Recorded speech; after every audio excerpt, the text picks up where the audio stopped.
पटना साहिब से जैसी कि चर्चा थी, शत्रुघ्न सिन्हा की जगह पर रविशंकर प्रसाद को उम्मीदवार बनाया गया है और वहीं बेगूसराय से गिरिराज सिंह उन्हें मैदान में उतारा गया है। नवादा की सीट जो है वो बीजेपी ने अपने सहयोगी पार्टियों के लिए छोड़ दी थी और इसीलिए वो मैदान में होंगे या नहीं सबकी नजर टिकी हुई थी। मौका मिला है, राजू प्रताप रूडी भी सारण से बीजेपी के उम्मीदवार होंगे। तो आखिरकार वो 40 नाम बिहार के उम्मीदवारों के सामने आ गए हैं एनडीए की तरफ से, जिनका लगातार इंतजार किया जा रहा था, क्योंकि बीजेपी की जो पहली लिस्ट सामने आई है उसमें जब बिहार के उम्मीदवारों का नाम सामने नहीं आया तो ये वजह यहाँ पर जरूर जानने की कोशिश की गई कि आखिर बिहार की सियासत में ये नाम इतनी देरी से क्यों आ रहे हैं। लेकिन इसके पीछे भी बताया जा रहा था कि एक बड़ी रणनीति थी। आखिरकार वो 40 नाम उम्मीदवारों के तौर पर सामने आ गए, जिनमें 17 बीजेपी की तरफ से है, 17 जेडीयू की तरफ से है, 6 एलजेपी की तरफ से नाम यहाँ पर सामने आ चुके हैं। पटना साहिब से जिक्र करें तो रविशंकर प्रसाद बीजेपी की तरफ से उम्मीदवार है, जो कि बेहद खास सीट मानी जाती है। शिवहर का जिक्र कर लेते हैं, जेडीयू की रमा देवी उम्मीदवार बनाई गई हैं यहां से। वहीं से रविशंकर प्रसाद का जिक्र करें तो संसदीय क्षेत्र के तौर पर पटना साहिब, जो कि काफी अहम मानी जा रही है। अररिया से जेडीयू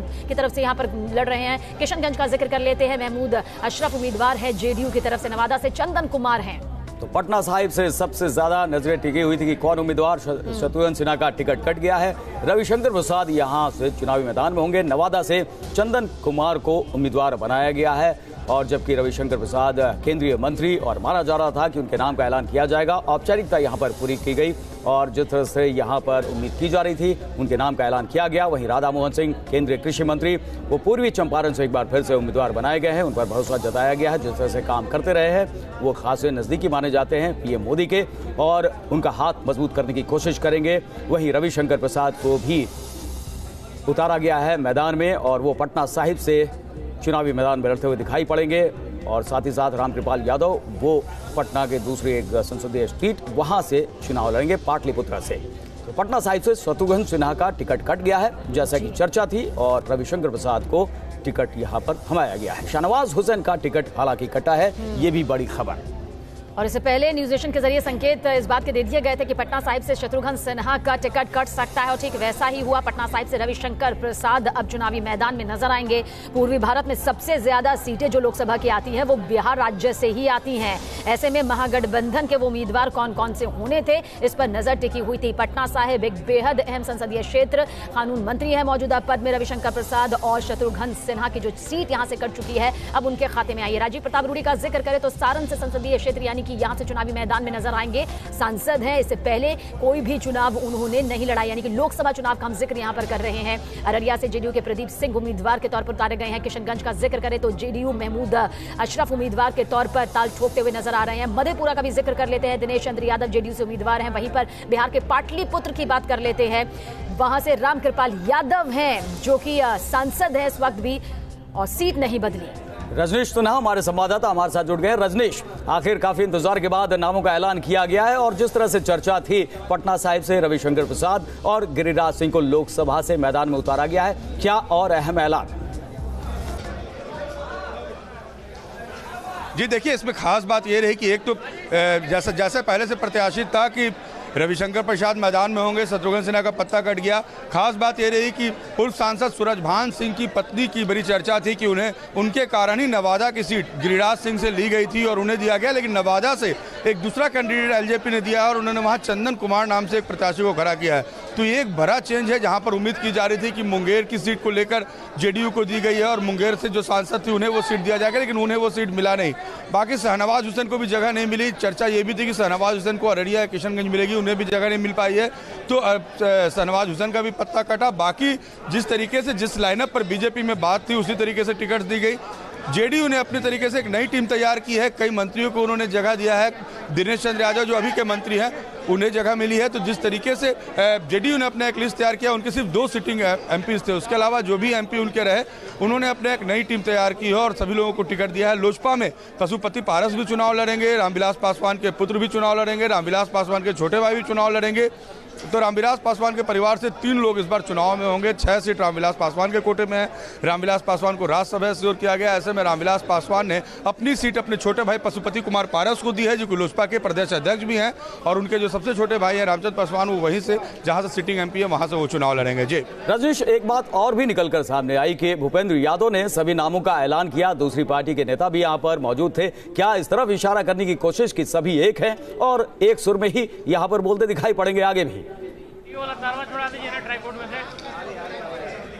बिल्कुल, देखिए कोशिश यही थी, इसलिए डिले था।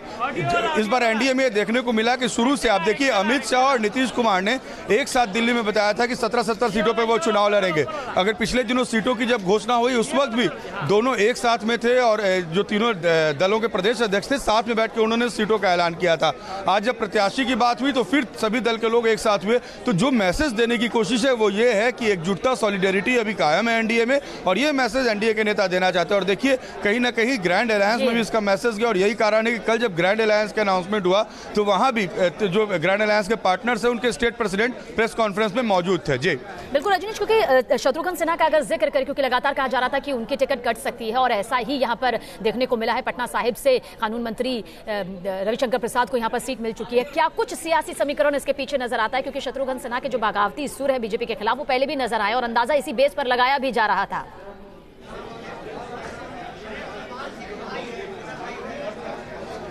बिल्कुल, देखिए जो अंदाजा था वो पटना साहिब की सीट को लेकर बिल्कुल था कि शत्रुघ्न सिन्हा को इस बार टिकट नहीं मिलेगा। शत्रुघ्न सिन्हा ने पहले से ही बागी तेवर अख्तियार कर लिया था और रविशंकर प्रसाद के नामों की चर्चा हो रही थी। बीच में आरके सिन्हा के नाम की भी चर्चा हुई थी, जो कि राज्यसभा से सांसद हैं। उम्मीद ये की जा रही थी कि उन दोनों में से किसी एक को टिकट मिलेगा, लेकिन रविशंकर प्रसाद की लॉबी अच्छी रही। दिल्ली में रविशंकर प्रसाद की अच्छी पैठ पार्टी में देखने को मिली और उसका फायदा उन्हें मिला कि पटना साहिब की सीट उन्हें मिल गई। पटना साहिब से रविशंकर प्रसाद अब चुनाव लड़ेंगे और सामने में शत्रुघ्न सिन्हा के रहने की संभावना है। जिस तरह की चर्चाएं हैं कि शत्रुघ्न सिन्हा हाथ का साथ ले सकते हैं और शत्रुघ्न सिन्हा अगर कांग्रेस में चले गए तो फिर वो रविशंकर प्रसाद के सामने होंगे। बिल्कुल यही सवाल मैं करना चाहता था रजनीश कि क्या पटना साहिब से महागठबंधन की तरफ से शत्रुघ्न सिन्हा मैदान में हो सकते हैं और एनडीए की इस लिस्ट से क्या कुछ मैसेज निकल कर आ रहा है? इसकी मजबूत पक्ष क्या है और क्या कोई कमजोर कड़ी भी दिखाई पड़ रही है? जी देखिए, जिस तरीके की परिस्थिति अभी है, शत्रुघ्न सिन्हा एक फेस है, एक क्राउड पुलर है और कांग्रेस को ऐसे नेता की बिहार में जरूरत भी थी। भले ही पहले लालटेन थामने की शत्रुघ्न सिन्हा की खबर थी, खबर ये थी कि आरजेडी में शत्रुघ्न सिन्हा शामिल हो सकते हैं, मगर अब जो खबरें आ रही है हमारे सोर्सेज ने बताया कि कांग्रेस में जाएंगे शत्रुघ्न सिन्हा। पटना साहिब पिछले बार भी कांग्रेस ने इस सीट से कॉन्टेस्ट किया था, तो इस बार भी कांग्रेस चाहती है कि पटना साहिब की सीट वो रिटेन करें और यही कारण है कि खबर यह है कि पटना साहिब से शत्रुघ्न सिन्हा, तो अगर देश में कुछ सीटों की चर्चा सबसे ज्यादा रहेगी तो उसमें एक पटना साहिब की भी सीट रहेगी, क्योंकि शत्रुघ्न सिन्हा बनाम रविशंकर प्रसाद अगर यहाँ होता है तो ये सीट बहुत इंटरेस्टिंग होगा। जी रजनीश, इसके अलावा जो नाम यहाँ पर 40 सामने आए हैं, 17 जेडीयू, 17 बीजेपी और 6 लोक जनशक्ति पार्टी की तरफ से, क्या कुछ जातीय समीकरण दिखाई दे रहा है? क्योंकि बिहार में जातीय समीकरण बेहद मजबूत माना जाता है। क्या इस तरह का समीकरण इन उम्मीदवारों के चेहरों के जरिए सामने आता है? बिल्कुल, देखिए अब जातीय समीकरण की बात करें तो बिहार में 6 रिजर्व सीटें हैं और पिछले दिनों जिस तरह से SC/ST एक्ट को लेकर एक देश में माहौल बना और बीजेपी बिल्कुल उसमें एक डिफेंसिव मोड में आई थी, उसके बाद आप देखिए जब बिहार में 6 रिजर्व सीटें हैं उसमें 3 सीट जो है वो एलजेपी को दिया गया है और 2 सीट जेडीयू कॉन्टेस्ट करेगी। बीजेपी ने सिर्फ 1 रिजर्व सीट को रखा है, तो बिल्कुल कास्ट कॉम्बिनेशन का ध्यान रखा गया और इस बात का ध्यान रखा गया है कि जो जिसकी कमजोर करी है उससे उनको दूर रखा जाए। तो SC/ST एक्ट को लेकर का कंफ्यूजन है तो वो 5 सीटें जो है बीजेपी ने अपने अलायंस पार्टनर्स को दे दिया है।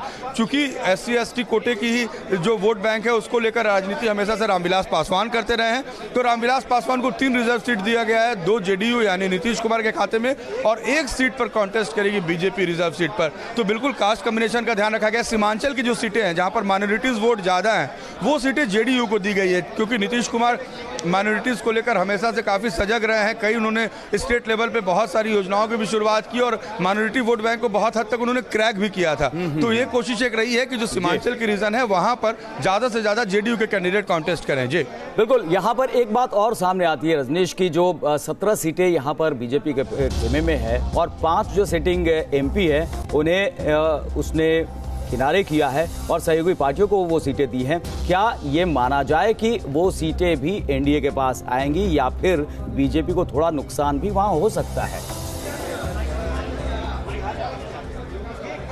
देखिए, बीजेपी को नुकसान हो सकता है, इसमें कोई दो मत नहीं है, क्योंकि जो लोकल इश्यूज हैं वो भी होंगे, जो कास्ट कॉम्बिनेशन है वो भी एक फैक्टर होगा और ग्रैंड अलायंस को आप बहुत अंडर एस्टिमेट नहीं कर सकते, क्योंकि उन लोगों ने जिस तरीके से सीटों का बंटवारा किया है उसमें भी उन लोगों ने अपने लोकल इश्यूज के साथ साथ कास्ट कॉम्बिनेशन का ख्याल रखा है। वहाँ पार्टनर्स ज़्यादा हैं तो वहाँ पर इसी तरीके से सीटों का बंटवारा हुआ है, जिनकी जहाँ पर ताकत ज़्यादा वैसे उनको सीट मिली है। तो ये एक बात है, लेकिन लेफ्ट जिस तरीके से इस पूरे घेरे से बाहर निकल रहा है ग्रैंड अलायंस में, इसका फायदा बीजेपी को और चलिए रजनीश, आप नजर बनाए रखिएगा, इसके और ज्यादा सियासी समीकरणों को आपसे गहराई से समझेंगे। लेकिन हमारे सहयोगी अनुराग दीक्षित भी हमारे साथ बने हुए हैं उन बड़े चेहरों के साथ जिनके नाम का ऐलान अब से कुछ देर पहले एनडीए की तरफ से किया गया है। अनुराग।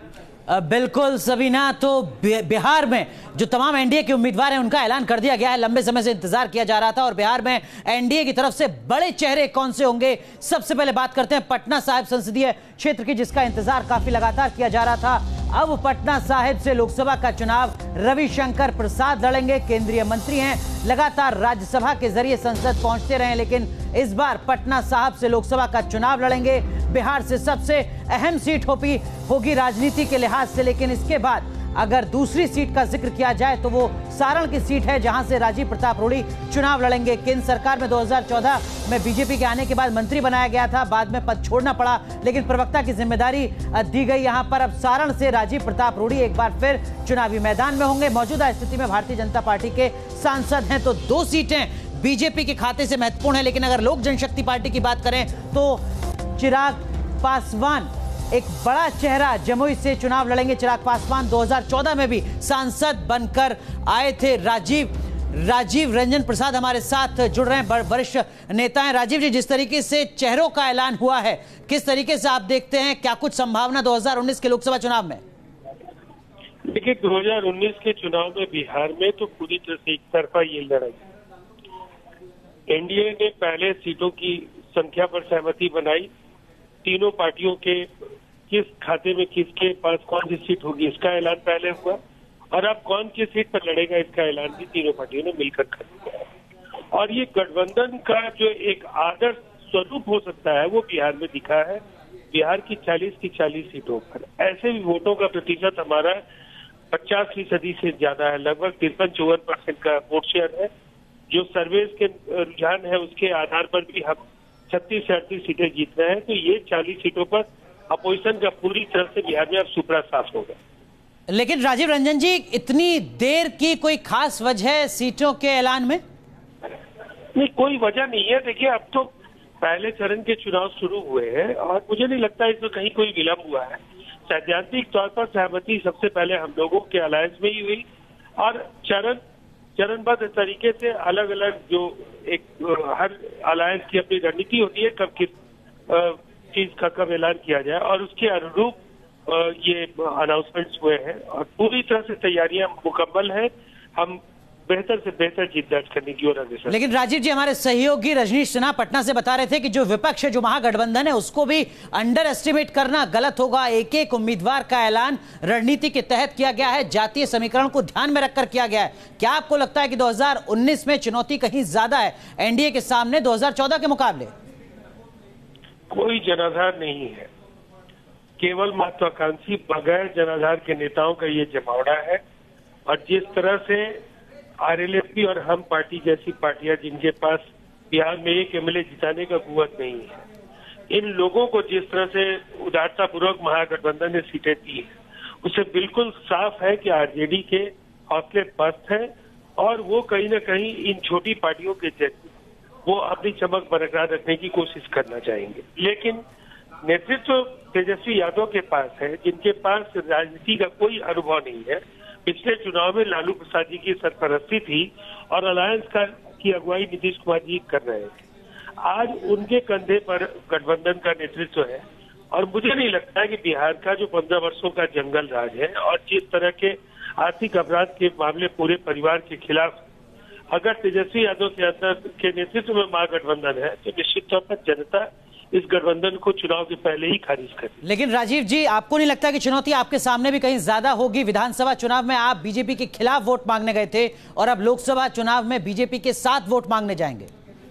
देखिए, एक फर्क क्या है, ऐसे अलायंसेज अपॉर्चुनिस्टिक हो सकते हैं, लोगों का ये मानना है। लेकिन नीतीश कुमार जी बेटे की ताजपोशी के लिए कोई सियासत नहीं करते हैं। बेटी को राजनीति में आगे बढ़ाने के लिए उन्होंने कोई कम्प्रोमाइज नहीं किया है। उन्होंने किया है 11 करोड़ बिहारियों के हित में, और भ्रष्टाचार को लेकर के सार्वजनिक जीवन में उन्होंने जो मानदंड स्थापित किए हैं, पिछले महागठबंधन से बाहर निकलने की वजह यही थी, जिसका नाम महागठबंधन ये लेते हैं, वो नाम भी नीतीश कुमार जी का दिया हुआ और चेहरा उनका था इसलिए महागठबंधन का वजूद था। आज अगर हम बाहर निकले हैं तो अब इस महागठबंधन को ही अप्रासंगिक मान लेना चाहिए। लेकिन राजीव जी, जेडीयू से भले इस तरीके की खबरें ना आई हो, लेकिन बीजेपी में कहीं कुछ सामान्य सा नजर नहीं आया, चाहे वो गिरिराज सिंह की सीट को लेकर सवाल हो, शहनवाज हुसैन की सीट को लेकर सवाल हो, और पटना साहिब जिस पर चर्चा लगातार की जाती रही। क्या आपको लगता है कि एनडीए को कुछ चुनौतियां देखने को मिल सकती हैं इन तमाम घटनाक्रमों के चलते? देखिए, सबसे पहली बात तो है, देश प्रधानमंत्री नरेंद्र मोदी जी को एक बार फिर अवसर देने के लिए उत्सुक है, और बिहार की 40 सीटों पर जो बिहार का 14 वर्षों का जो सिलसिला है विकास का, उसको कायम रखने के लिए नीतीश कुमार जी के करिश्माई चेहरे को लोग वोट करेंगे। ये लड़ाई एक तरफा है, नतीजे आपको बताएंगे। हमारे दावे का आधार जनता का विश्वास, उनका प्यार और उनका त्याग है। इसलिए इस अलायंस को 40 की 40 सीटों को जीतने से कोई नहीं रोक पाए। चलिए, बहुत बहुत शुक्रिया राजीव रंजन साहब, जेडीयू के प्रवक्ता, जो दावा कर रहे हैं कि बिहार की 40 से 40 सीटों पर एनडीए की जीत होगी 2019 में। हालांकि 2014 में यह तस्वीर देखने को नहीं मिली थी, लेकिन आज दावे का दिन है, महत्वपूर्ण दिन है, क्योंकि एनडीए ने अपने चेहरों का ऐलान किया है, उम्मीदवारों की सूची जारी कर दी है। बिहार की 40 लोकसभा सीटों पर पल पल की अपडेट न्यूज नेशन लगातार आपके साथ साझा करेगा। हमारे सहयोगी रजनीश सिन्हा पटना से बताएंगे कि इन नामों का मतलब क्या है और चुनौतियां क्या कुछ हो सकती हैं एनडीए के सामने। ये खास कवरेज लगातार जारी है। रुक रहे हैं कुछ देर के लिए, तुरंत हाजिर होते हैं।